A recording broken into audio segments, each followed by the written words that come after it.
Kia ora, and welcome back to We Do B2B, the podcast by Blue Ocean where we unpick the ins, outs, ups and downs of B2B marketing here in Aotearoa, New Zealand. I'm your host, Dale Kerner, and I'm a B2B marketer like you. From emerging trends in thinking to inspiring real-world stories from smart, good people here in New Zealand, we are here to help the New Zealand B2B marketing community to become one of the best and brightest anywhere in the world. If, like me, you're a B2B marketer looking for a place to connect, learn, and be inspired, you have come to the right place. Welcome to this episode. It's a standalone retrospective today. We are 10 episodes live, and we thought we'd take the opportunity at this point to take a step back, have a chat with some of the people who've been involved in the making and development and distribution of the podcast, and just pick out some of the lessons, some of the highlights, and some views to the future for what we want the show and what we want We Do B2B to achieve. So you're going to hear from a number of our different team members today, looking at all of that stuff, and we hope you enjoy it. First up, we have Carmen Hogan from the marketing team here at Blue Ocean. She is our newest recruit, I want to say. How long have you been in the seat now? 6 months. 6 months? Yeah. Bit of a roller coaster? It's been a bit of a journey, yes. In the best possible way. Yeah. And the podcast has been part of that, right? Yeah, absolutely. It started off with us having this idea to get a podcast out in the world and to add value to the B2B space, and not knowing how to go about that, which involved a lot of learning and figuring out how to actually get this podcast up and publish it out to the different channels. So yeah, that's been a pretty awesome journey. I've definitely learned a lot. Yeah, I think all of us have, to be honest. Yeah. It's been, so we're 10 episodes in now. Yeah. And definitely some learnings along the way. What's been the biggest one for you? Like just the whole distribution piece around Buzzsprout. Yeah. Getting the content out there, and finding a much more efficient way to write show notes, because those can be quite time consuming. And yeah, just the whole process of, mapping out that whole journey of when you are publishing your podcast, where do you want to send them, what kind of content are you publishing? Yeah. So you wrote, you did a bunch of research and you came back with this like kick-ass standard operating procedure for us for how we do this. And yes. I won't lie, I don't think we could have done this thing without that piece of paper and without your input. Yeah. So what are the actual building blocks? Like you talk about Buzzsprout.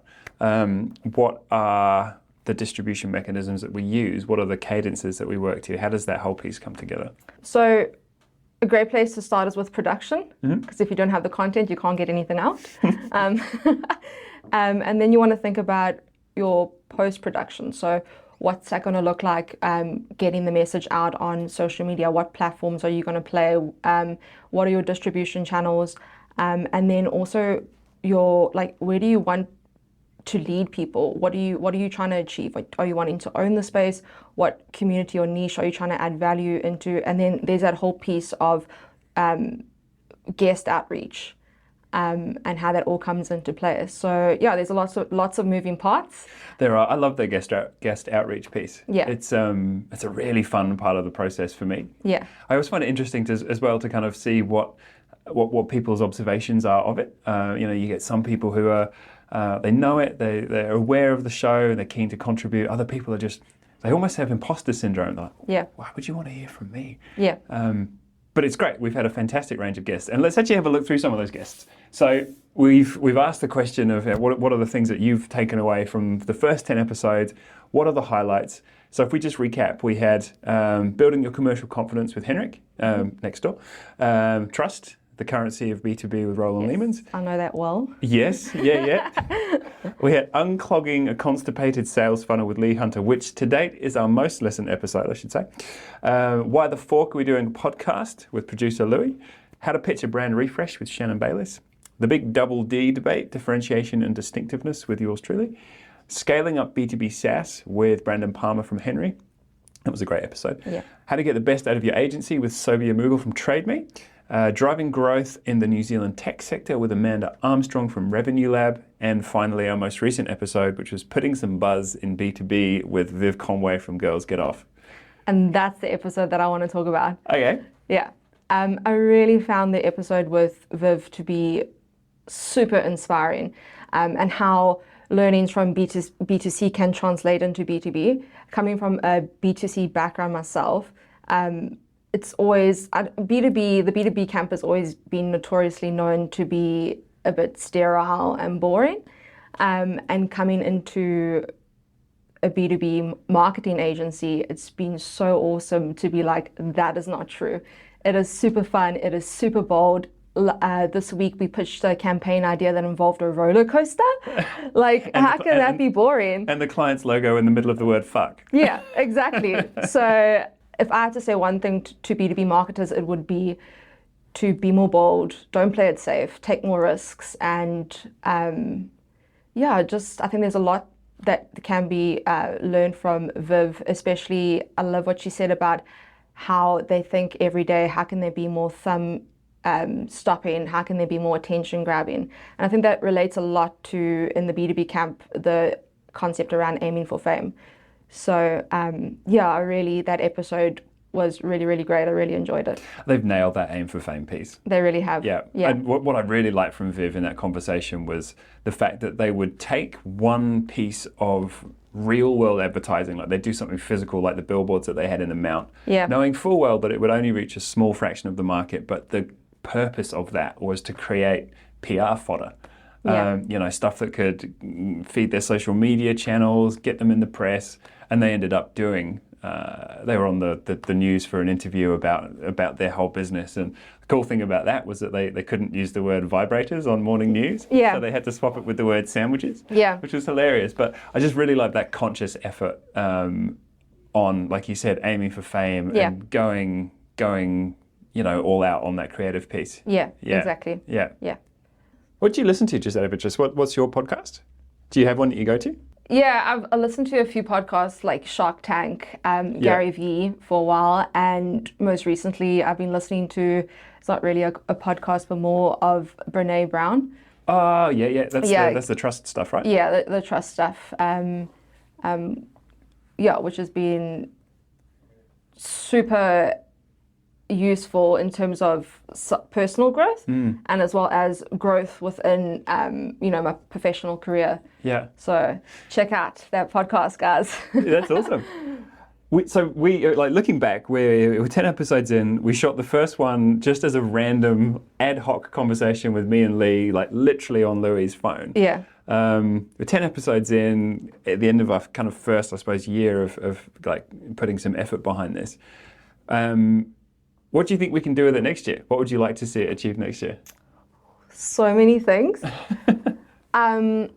Just getting more guests on and keeping that cadence going of always having content to produce and get out there. I definitely I see us owning the B2B space in New Zealand, and not in a selfish way, in a way that provides value and learnings from people in the B2B and letting them know that they're not alone. I love that. And that we're there with them. Just having fun with it and being super real and relatable, and just growing that. I would really love us not to just grow an audience, but to grow a community, because a community goes beyond the platform. And that is something that I'm really looking forward to in 2024. That's awesome.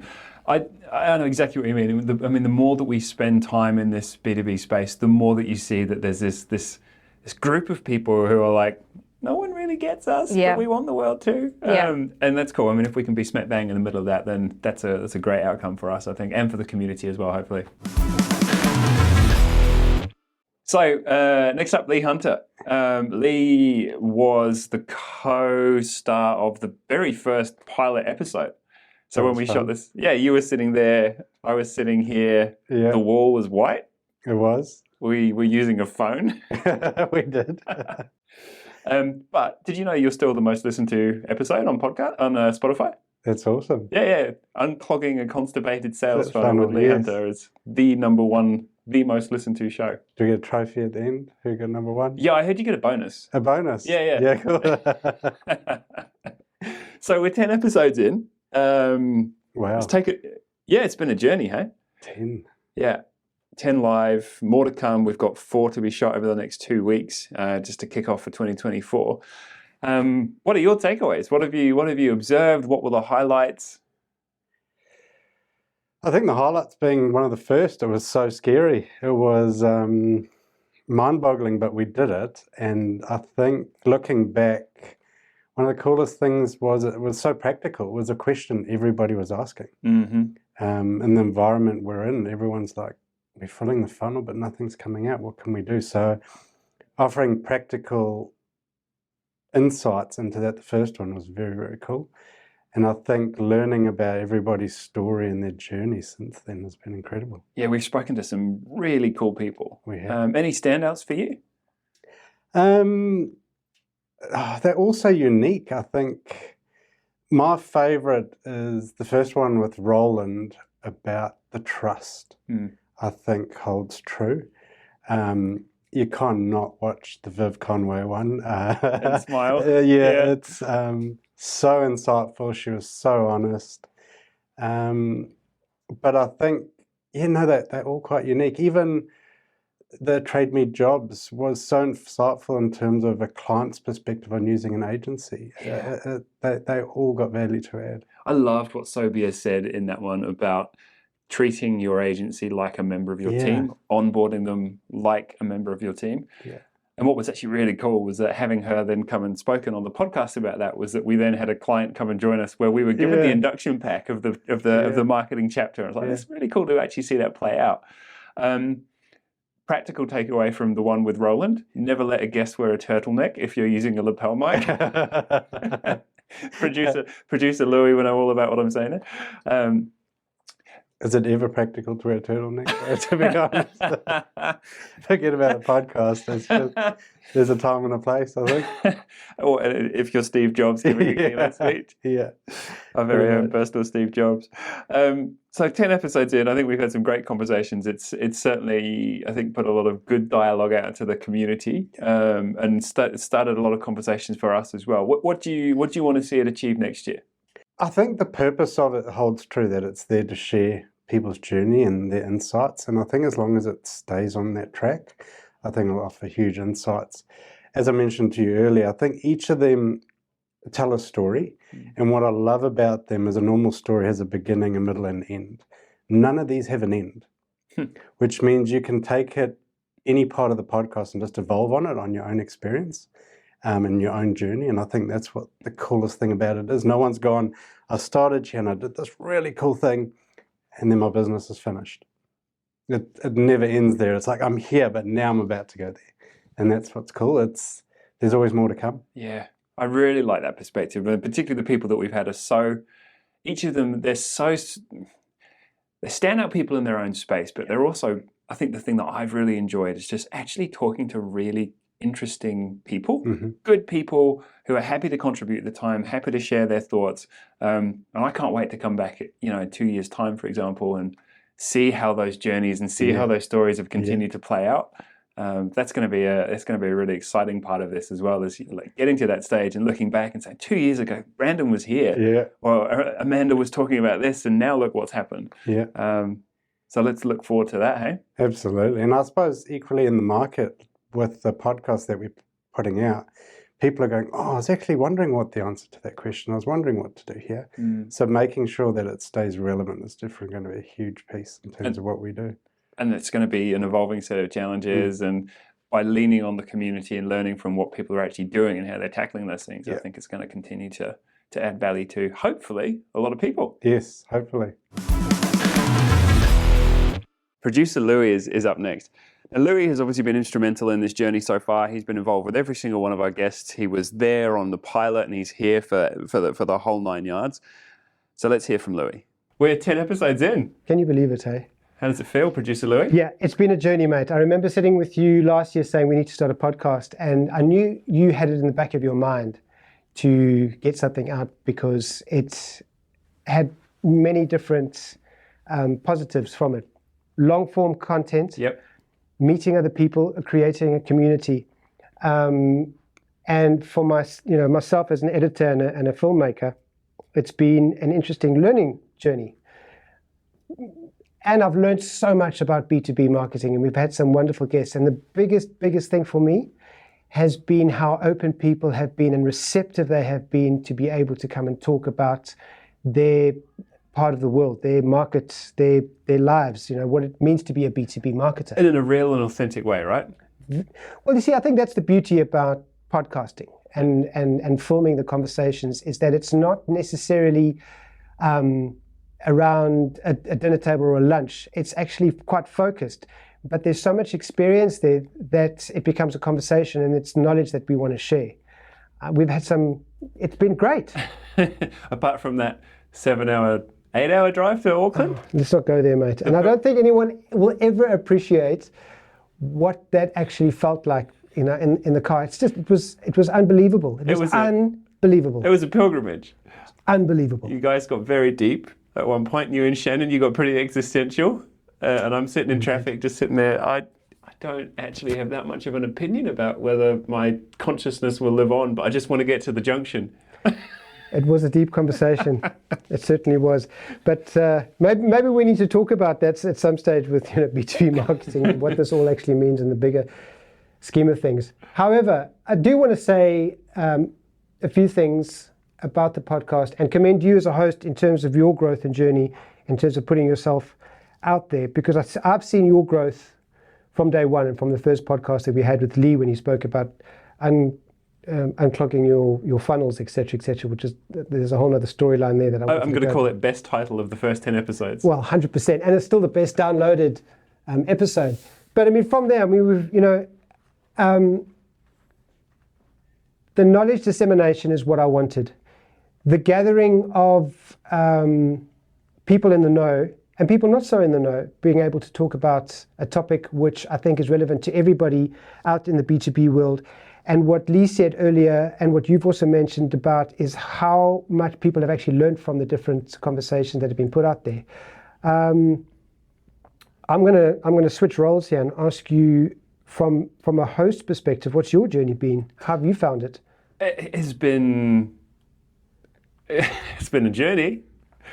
Yeah, I mean, I remember sitting in here, basically pulling you aside and saying, "Louis, right, let's have a crack, right? Bring in some mics, bring in some cameras, whatever we've got. Let's have a go." And we shot that first kind of ad hoc episode with Lee as a pilot, and did that one really, really, really fast, and then found the slow phase of the development. We I don't want to say got stuck in the mud, but the wheels got not bogged down, but it took us a little while to go from that first pilot to something that everyone felt comfortable with. I think that was one of the things that was almost hardest in the journey.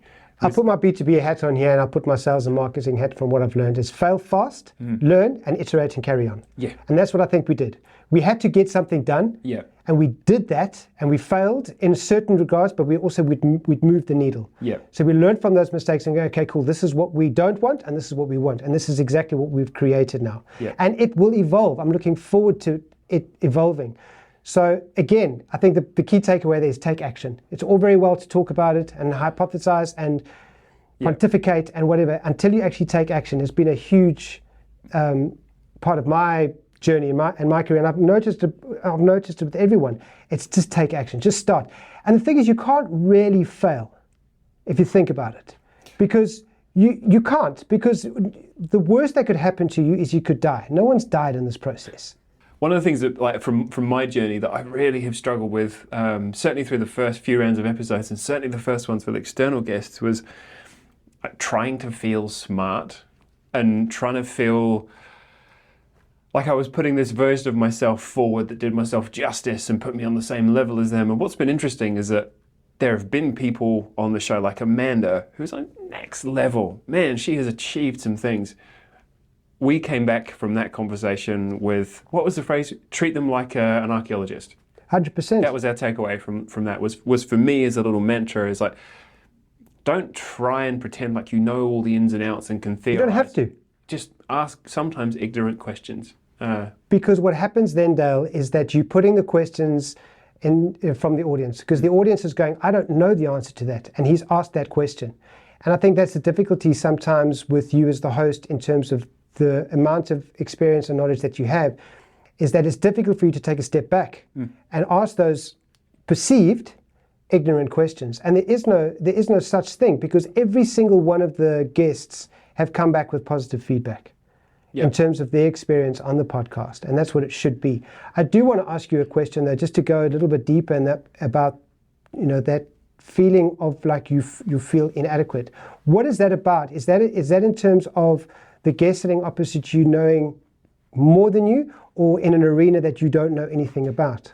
I think the biggest challenge, for me certainly, and for anyone who is in a position of now being or wanting to be the podcast host, is that don't think of yourself as the host. I think that was the biggest thing for me, was I was trying to view myself as, all of a sudden I'm a media person and I've got to be this and I've got to be that.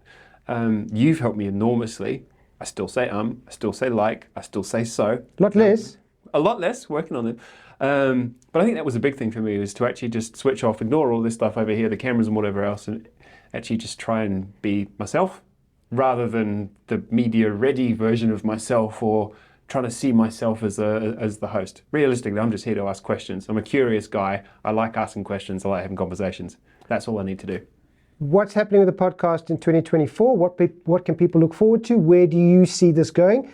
And from my side, before you answer that, is for us, as we do B2B, the Blue Ocean podcast, is we want to be consistent with our output, and get up to those 20, 30, 40, 50, 100, whatever that looks like. Yeah. And if we're providing value, to keep doing that. And I really look forward to what's happening next year and seeing how this will evolve. But what would you say? So there's two things there. From the production perspective, there's the old adage that content is king. That's fair. I think cadence is king in this context. The one thing that we've done well and that we need to continue to do is just every 2 weeks, without fail, every 2 weeks. And holding ourselves to account on that, because like you said, done is better than perfect. In terms of the impact of the show itself and who we can reach, I found the episode with Roland really interesting, the one on trust, because I live, eat, breathe B2B, right? I don't do anything really other than that in the world of marketing. So to actually have this sort of psychology element brought into the debate was really thought-provoking. So what I'd like to see us do over the next year, as well as having, I guess some flagship B2B guests who we can all look at and say they do a great job, it will be really interesting to try and gather some input from different areas, different fields. Like with Viv, Vibrator's got nothing to do with B2B, but there are so many lessons that we can extract from her journey. I'd like to see us doing the same and sharing some of those stories from outside of the pure B2B marketing world, and maybe pulling in some people from overseas as well. We are a very small market here, so it'd be good to hear some stories from outside the borders, I reckon. I can't wait for what 2024 holds and see how this evolves. So kudos. Thank you. It's going to be fun.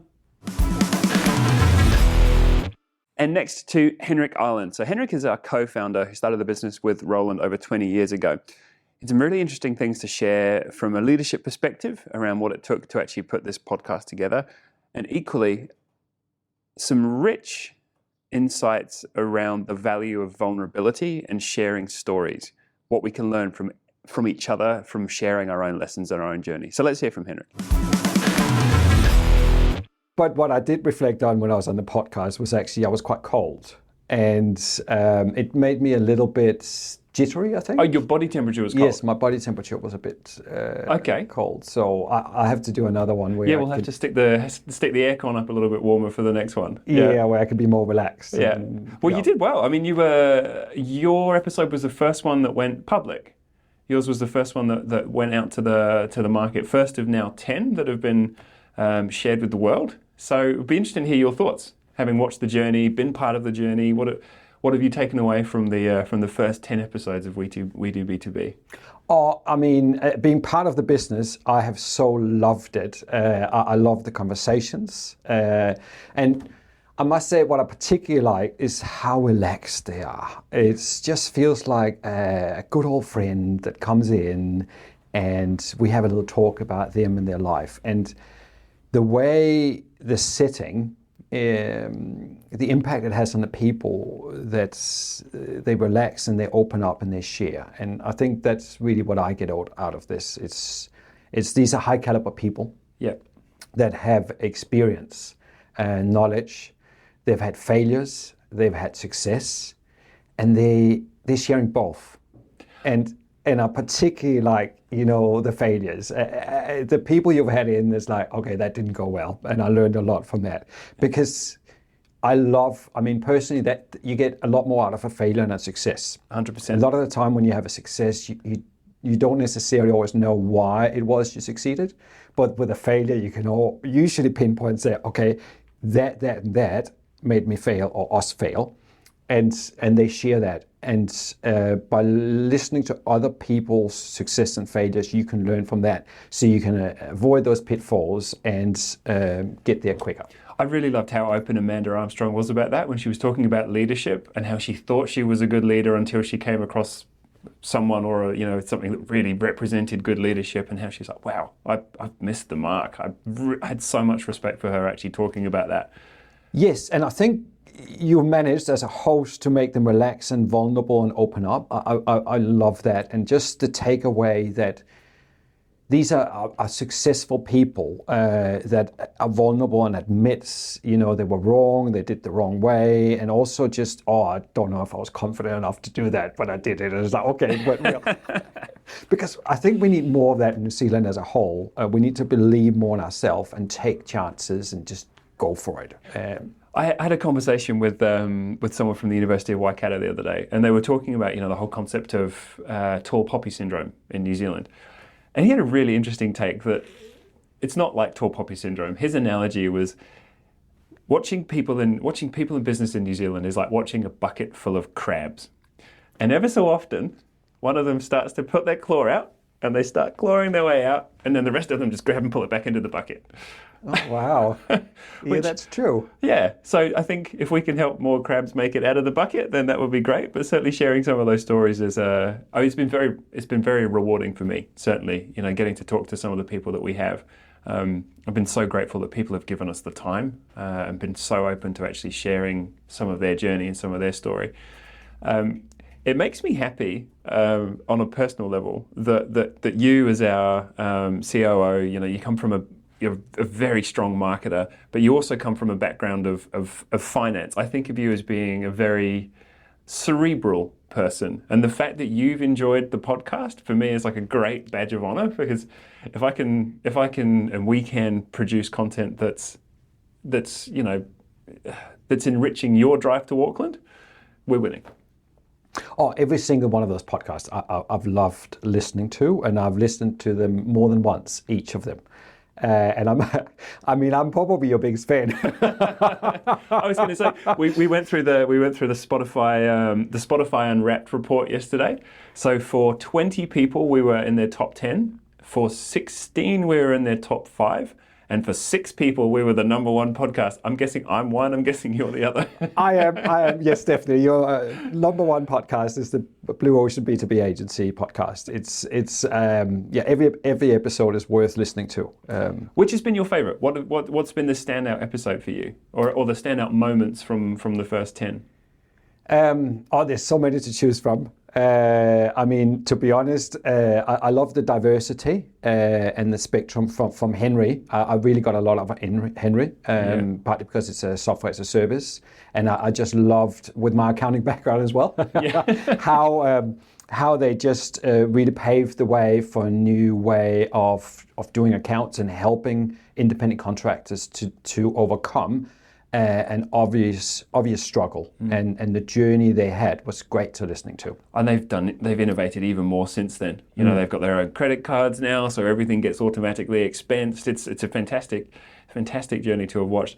What I really liked about that conversation with Palmer from Henry was just how pragmatic he was and open he was about, in his words, getting off the sugar rush of performance marketing, coming from that bottom of funnel search advertising background, to then, okay, well, how do I do brand? but then using what he knew from search as a way of actually quantifying the impact of brand, that whole maximize what you can spend and then work out if the brand is letting you spend more because you've created more demand. I thought that was a really, really good insight. And also his journey as a single team marketing to growing and not doing all the execution himself, but having to rely on a team and growing that and changing. And also his interactions with CEO and board in regards to strategic priorities and saturating the market for spend, which was fascinating because we all experienced that, and just hearing from somebody else that has been through that and have those learnings and share them, I loved it. Yeah. That was one of the standouts for me. We'll have to get him up to the studio, maybe do a catch up in 18 months, 2 years time, and see how that journey's continued. But that'll be great. Good. Yeah. Any other thoughts? You don't have to have any, but just. I mean, I also just like the banter that's in between. I mean, particularly your latest podcast with Girls Get Off. I mean, that was fun. That was so fun. Yeah, that was actually fun. And I particularly also like just how it's so focused on B2B, but still manages to dial in across and put it in perspective of marketing, B2C and D2C for that matter, and really just leveraging off the thinking and the differences it highlights. Because I think the whole industry really needs that new dimension in their marketing for better understanding B2B, but also the similarities between good old-fashioned marketing. The lessons that we can learn from outside of the pure B2B camp. Yes. Yeah. So what would you like to see it achieve in 2024 as an entity of its own right, and then also from a business perspective for Blue Ocean?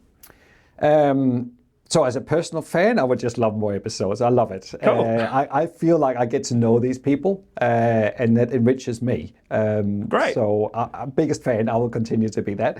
And I think from a business perspective, I love the fact that we have this as an opportunity where we can reach out and talk to people and bring them on board. Because I see the reaction in people when they come on board, how engaged they are and passionate they are, and how it builds their brand as well as the business they work for. And I think the benefit it brings to the industry as a whole is fantastic. And I mean, not to mention our own business. I think this really cements us as a B2B agency for the future. Yeah, 100%. One last final take from me is that if you want to make sure that you are in a space and your connection requests on LinkedIn get accepted, become a podcast host in that space. Because I've gone from having maybe like a 1 in 3 acceptance rate to just doesn't matter who I connect with now. Everyone is like, cool, interested, yep. So if you're... And lastly, I thank you to Dale for being a fantastic host. Thank you. And also for being the outreach, for getting a lot of our guests in. And let's not forget Louis, our amazing producer who puts it all together, makes sure the sound's spot on and the pictures. I absolutely loved what you guys have done here. Well done. And I'm looking forward to 2024, full steam ahead, more interesting people sharing the failures, the success, the growth, the learnings. Can't wait. Neither can I. Next up, we're going to hear from Jo Tauti. Jo is our general manager here at Blue Ocean, and she's got some really, really interesting insights around, I suppose, the behind-the-scenes piece of how developing and delivering the We Do B2B podcast has played out. So let's hear from Jo. So you actually, your desk is right opposite the podcast studio, and you've watched, I suppose, how many guests now? We've had 10. So many. 10 come through. Yeah. And it's been I suppose it's been a bit of a pillar point around which a pretty transformational year has happened in the Blue Ocean camp. Absolutely, it has. It absolutely has. And it's been fascinating to watch everybody develop and grow so much as a result of it. You know, having these people come in, learn from them, and take things away. And from my little corner, watching it has been fascinating. Who's been the of all the people who've sat there, who was like, when you look around the side of your monitor, who was the most interesting person to observe? Oh, it had to be Viv. 100%. I'm sorry. But I think we were all so intrigued as a result of, the sort of precursor to her coming in. Yeah. And using phrases like that didn't help at all.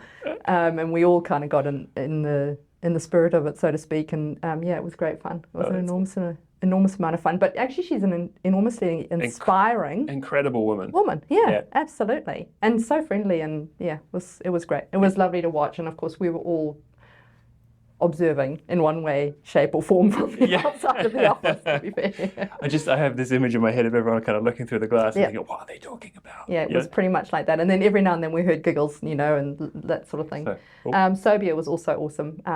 She's quite a character. 100%. And that came through quite clearly as well. It was really fun having her and her partner Nick down here as well. Yeah, that's right. They're sort of joining in the crew and sort of sitting in the office and working from here. Yeah, we've had a lot of fun times, haven't we? Yeah. Yeah, it's been a good year. It's been some really good stuff. It's been a big learning curve for, I think, all of us, and quite a few changes.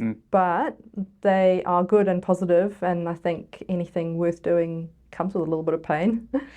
Yep. Yeah. I'll tell you what, there's actually quite an interesting perspective that we can lean on there, which is this has represented a fair amount of time and investment on our part, right? Enormous, So from the perspective of someone who is very much involved in workload forecasting and making sure that we've got the resource that we need. Gulp. I'm going to have to answer this one, aren't I? You are gulp. But I mean, there was probably a bit of a gulp moment where we're like, we're going to do this. Yeah. It's going to take this much time, and we have no idea if it's going to work. Absolutely, and that in itself. I mean, you've got to look at these things and be aspirational. Listen, learn, and try it, because you're never going to know if you don't. The scary part is taking the amount of time that it did away from our leadership group, which is ostensibly what was going on, and then seeing if we could work around that and then look at what the results were, which have spoken for themselves. It's just been exponential and worth its weight in gold. Oh, that's awesome. That's so good to hear. So I'm really happy with that. So, and I think that moving forward, it's going to be something that's going to become such a regular commitment for us and such a huge part of what we do. And I love the community that it's growing. It's really lovely to see. Cool. And it's so nice to be a fundamental foundation part of that. I fully agree. Yeah. So it's been great. Well, Congratulations to you and producer Louis. Thank you. It's been great. Well, is that our quarterly review? Should we just take that and bank it? Nailed it, mate. Nailed it. Absolutely. Yeah. Do you want to review me now? Next up, you'll hear from Shannon Bayliss. He's our creative team lead here at Blue Ocean. He's an avid podcast listener, and he's really, really interested and keen to see where We Do B2B can go. Shannon, from 2 episodes. Yeah. How to Pitch a Brand Refresh and the Double D debate. The Big Double D debate, which was a name that I struggled with, I won't lie. Yeah. So you're joining us fresh out of a presentation to a client on brand positioning.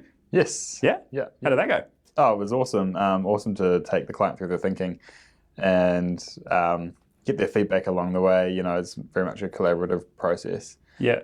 Making sure we're hitting on all of the points that are important to them, but resolving that to a single idea that they can get behind. They already had an idea for a tagline, but it was really about, well, what does that stand for? How do we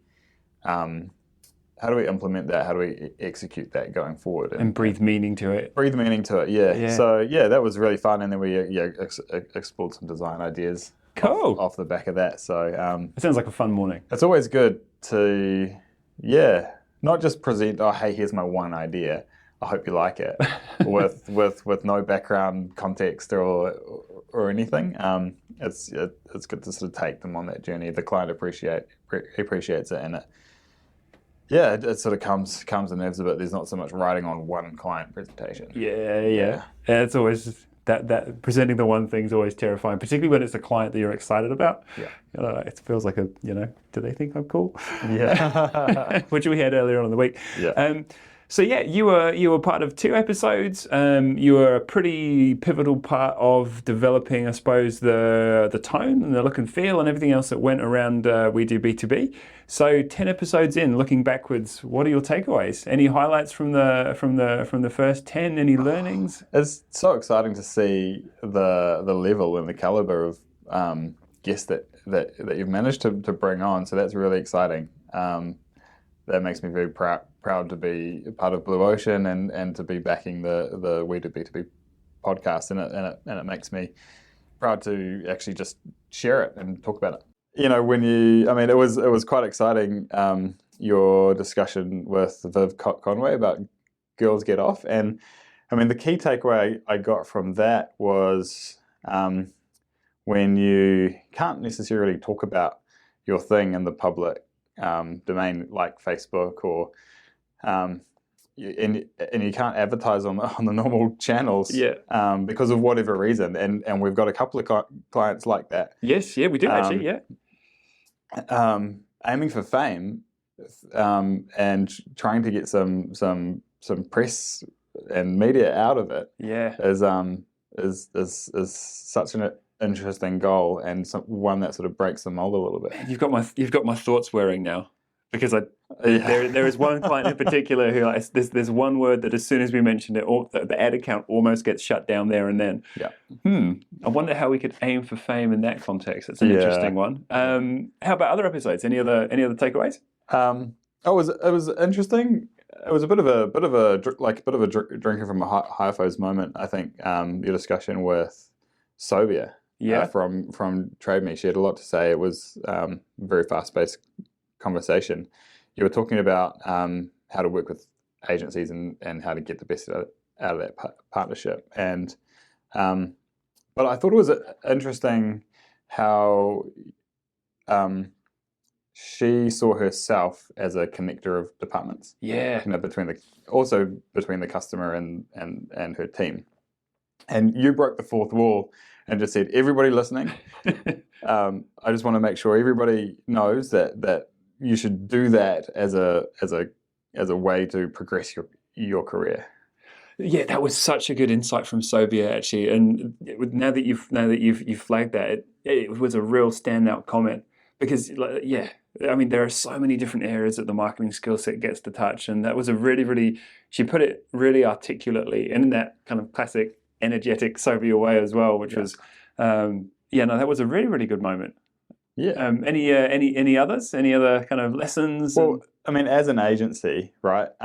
We deal with clients, and obviously, and so what Sobia brought to that discussion was treat your agency like a partner, not just like a delivery mechanism. Yeah. And obviously, we as an agency, we find that approach to be so much more enjoyable as well as helpful when we work.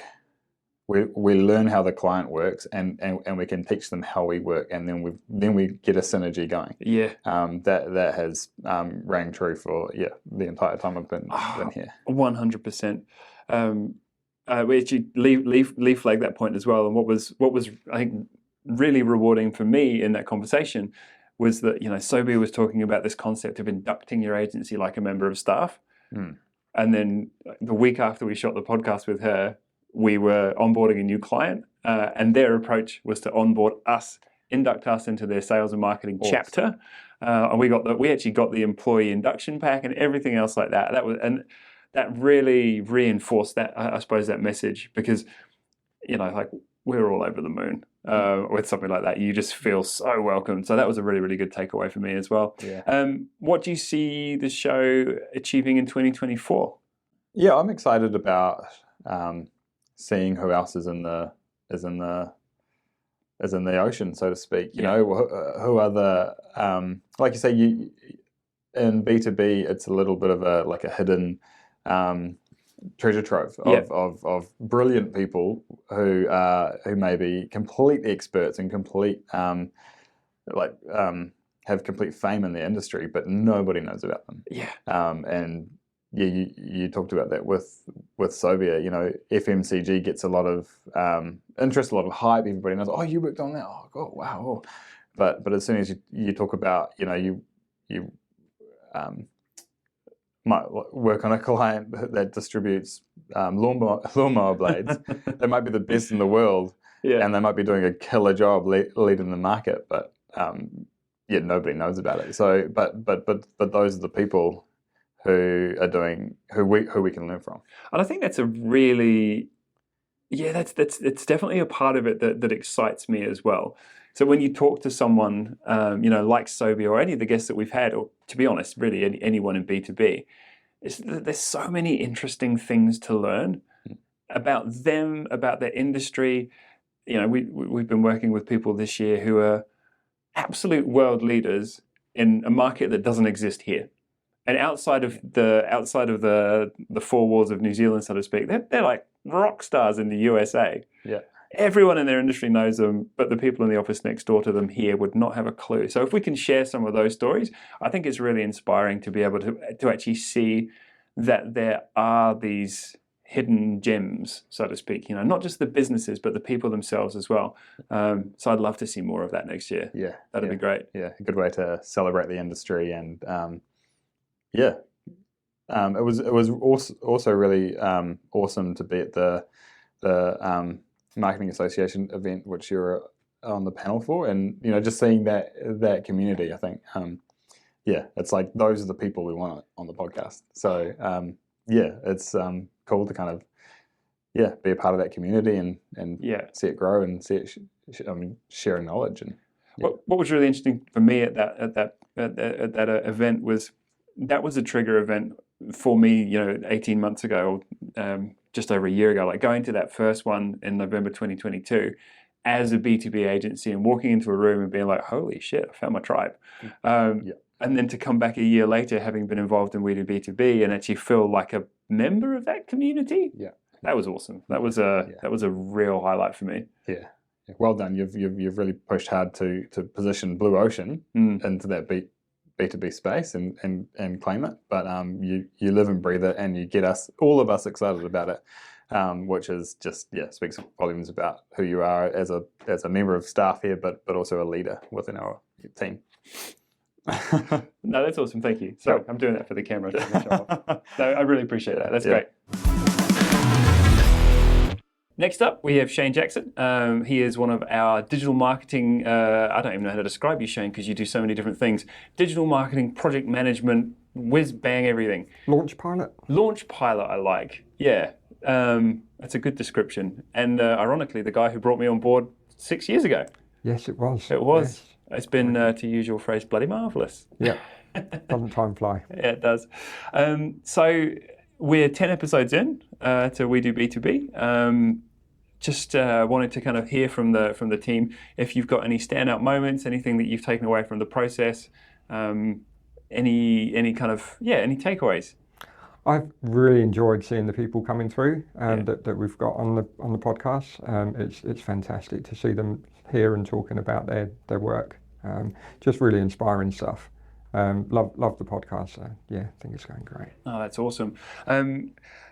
There were some really, really in-depth conversations, particularly the one with Brandon Palmer from Henry around just that trade-off between like search marketing and brand marketing. Have you listened to that one? Yes, not the whole thing, but yes. Yeah. From your perspective in that launch pilot kind of space, what would you like to see? What would you like to see the podcast covering in 2024? It's really how you set fire to something. That's what I'm really keen. And I suppose that works in with the launch pilot stuff that I do. But lighting the blue touch paper, like the magic that happens there. Yeah. When you see what our creative guys are up to, just sensational stuff. I would love to dig into that and get some more understanding of how that actually functions. Cool. Okay, so if we can get some guests who can come and talk about burning shit up. Yep.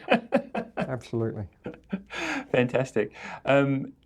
You've also now, I guess, been involved in the mechanics of actually distributing and circulating The podcast, any kind of tips for someone who's going through a similar thing? Anything that you'd look at and share in terms of the actual mechanics of it?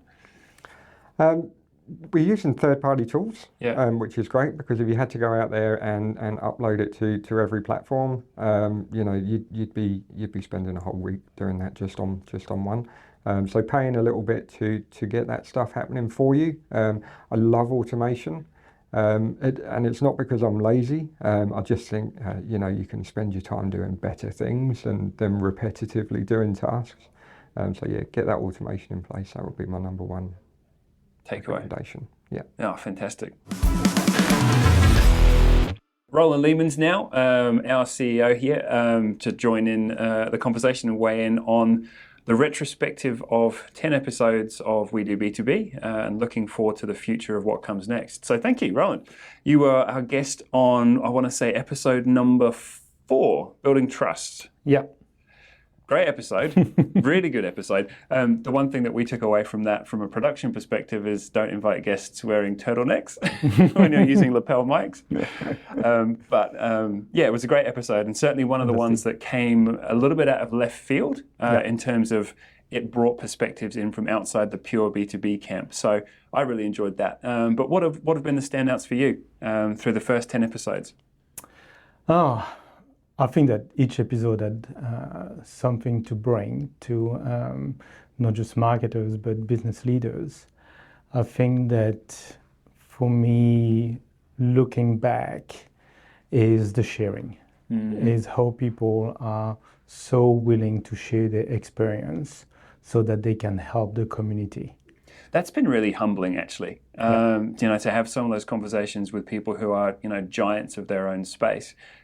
Coming on to episode 7 of a podcast that was started up 2 months ago, and joining in and being prepared to get in, I suppose, at the ground floor and share some of their knowledge.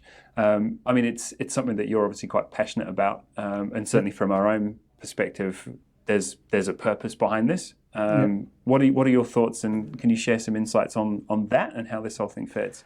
I think that the podcast that was very interesting for me was Amanda. Yeah. Amanda, when she was talking about the sharing of knowledge of sales processes, sales playbook, and things like that, I think that's very much what we stand for as an organization and myself. I love teaching, I love learning and teaching. That's what we do here, sharing knowledge with students at the university, within the organization, coaching people. It's all about being able to give back what you've learned over the years, because you're not on your own, and that is a big thing. But I think it's a thing that for people in the B2B community, we were just talking about this with Shannon. When it's not like FMCG, right? It's not like working for the big famous brand. You can be a giant in your field, and the person in the building next door has no idea that you exist or what you do. So I think actually from the community perspective, being able to bring people onto a forum where suddenly you can see that actually I'm not alone. There are other people like me. They've got similar challenges. I'd love to see more of that going into the next year. I think that what people don't always relate to is that the big brand, the big FMCG, or any brand that people truly know only represent this part of the economy. Yeah. Because it's the entire supply chain that comes before that. And it's the supply chain that is actually the engine behind. And they're all B2B. They're all B2B. And they're all B2B, yeah. Yeah. No, it's a fascinating space to be part of. So what would you like to see the podcast achieve in 2024? By the end of 2024, what would success look like? Ooh, that's a good one. What does success look like? That's one of your questions. Yeah, it's one of my questions when I do discovery process with a big company. So success would be that there is a community. Yeah.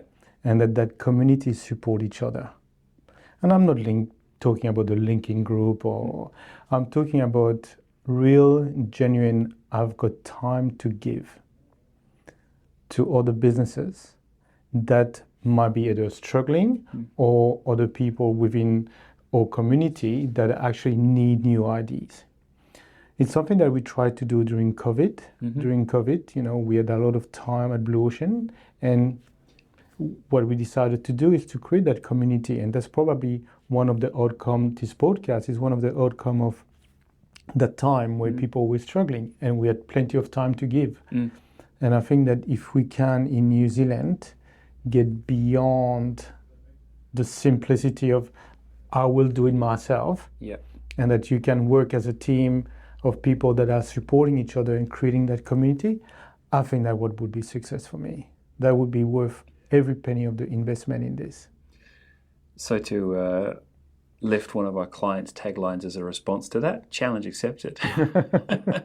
No, yes. I would love to. I would love to see that that come together. I think one of the things that we will definitely focus on next year is not just connecting industry, but also education. We obviously have students with us at the moment here as interns, and there's a strong relationship there with academia.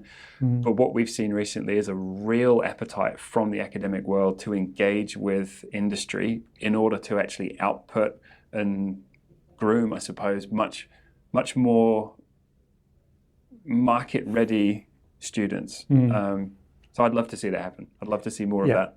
Bringing students so that they better understand. I mean, students that get out of university, usually they don't have much of experience. And so we have opened our door to students to give them the opportunity to work on projects quite independently. And that's fantastic. It's a great output for us, it's great output for the student, and we've got valuable research out of it. I think that it relates a lot to where we are as an organization. Many years back, we really redefined our 4 core values as an organization. And one of them is to be able to empower, which is our North Star, empower people to go and do whatever they've got to do. And that comes from other 3 core values, which is caring for others and learning and sharing your knowledge. And I think this is exactly what this podcast is about. It's about empowering the community by sharing your knowledge and caring that what you're sharing is about making sure that you're empowering them. And it's bang on. I mean, I've been so impressed by the guests that we have brought on, how open they are to sharing not just the successes, but also the stumbling blocks along the way, those hard-learned lessons that actually I've gone through it and I'm going to share it, so maybe you don't have to. Let's see more of that. Yeah. Very cool. Good. That'll do us. Nice. Nice. Well, there you go. That was a wrap-up of the first 10 episodes, what we've learned, what we're looking forward to. I hope that the next one comes to you guys after 50 episodes or even 100. I hope we make it that far, but from what we've heard today, it looks like we're going to. So, I've said so again. One of fantastic takeaway. I've said fantastic, which is another one. I have these tics, right? Producer Louis tells me off for saying the word so. He tells me off for saying the word like, for saying fantastic and awesome too much. So, fuck. Maybe we haven't learned that much. That was it. Have fun. Happy Christmas. Have a great New Year and everything else like that. We look forward to more of this in 2024. Thanks for joining. That's that. Thanks for listening to We Do B2B by Blue Ocean. Now, brace for CTAs. If you want to join and grow the community, make sure to subscribe wherever your eyes and ears absorb information. Don't forget to switch on notifications so you know when the latest episodes drop. And for more B2B goodness, be sure to follow Blue Ocean, the B2B agency, on LinkedIn. Now look, you know how this next piece works. The more reviews we get, the faster this thing grows. So please do for us what you'd hope your customers would do for you. Leave a review and share your thoughts. Let's stay connected and keep the B2B marketing conversation going.